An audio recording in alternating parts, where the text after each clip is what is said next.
Print, email, Facebook, Twitter. More rape investigation prompts calls for better protection of transgender prisoners. Juvenile Justice New South Wales is investigating the alleged rapes of a transgender prisoner in 2 Sydney correctional centres in the 1990s. Media player, space to play, M to mute, left and right to seek, 00:000:000:000:000:000. Where my woman Alita Manton claims she was gang raped at a juvenile justice centre for boys, and then raped again by a guard at a girls' facility. Ms Manton has identified as a sister girl, an Aboriginal term for transgender, since childhood, but was sentenced to a term in Sydney's Cobham Juvenile Justice Centre for boys when she was a teenager. When I first went in, they thought I was a real girl, but they were a bit confused because when they took my pants down, there was something there that wasn't supposed to be, she said. They didn't know where to house me, so they put me in a quadrangle in the boys' home. Ms Manton said it was at Cobham Juvenile Justice Centre where she was gang raped. I didn't feel safe. I thought something was wrong and something was going to happen, she said. Within 15 minutes, my room was full of 15 boys and they did the most hideous things that anyone could endure. They knocked me to the ground and raped me and left me lying in a pool of blood.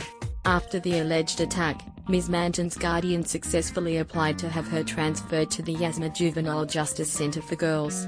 I cried because I wanted to get out of there. I didn't want to get raped anymore, she said.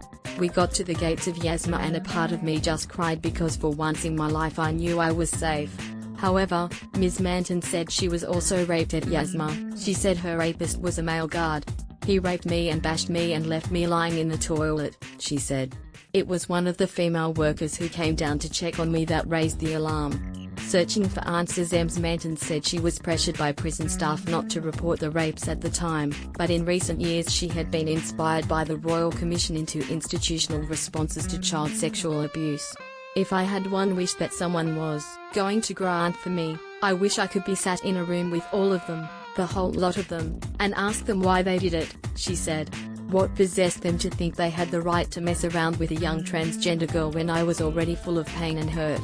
A spokesman for Juvenile Justice New South Wales issued a statement saying the allegations were being investigated by the Juvenile Justice Ethics and Professional Standards Unit. Juvenile Justice NSW encourages victims to make a report to the NSW Police if Ms Manton considers that at any time she might benefit from further support and counselling. The NSW State Government Victims Support Scheme is able to refer her to a nearby service. Heightened danger for transgender inmates. Sydney Gender Centre caseworker Liz Seisman regularly visits transgender prisoners and said she hoped the investigation raised awareness of the heightened danger they could be exposed to in custody.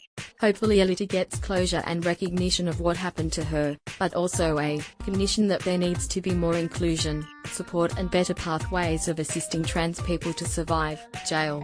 You certainly don't thrive in jail or survive the corrections system in a way that at least levels your safety to that of other inmates, Ms Seisman said. The existing system of protecting people, I don't think necessarily works.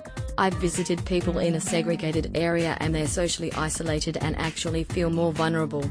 One woman was housed with sex offenders and she said that just reinforces the myth that as a trans person I'm a sexual deviant, but I'm not. This is the only place they felt they could put me to feel safe. It distressed her greatly because her crime wasn't that of a sex offender, she said. Ms Seisman said the laws regarding transgender prisoners varied across Australia, but were considered most inclusive in New South Wales, where inmates could undergo hormone therapy in correctional centres for their non-biological genders. However, she said there was still room for improvement. The pathway for trans women to be safely accommodated need to be reviewed, and also more education of staff is essential because trans women shouldn't have to be outed in jail either, Ms Seisman said. Melbourne came up with a suggestion of creating a jail just for trans people, but that would be a ridiculous thing to do. I hope there wouldn't be that many trans people going to jail that they'd feel abhorred, but it also creates further segregation because quite a lot of trans people don't want to be outed as trans, they are just female wanting to continue their lives. A Juvenile Justice NSW statement said policies for young transgender or transitioning people in custody were based on respect, inclusion and non-discrimination. The statement also said care, support and confidentiality considerations were determined on a case-by-case basis in consultation with the young person. Print, email, Facebook.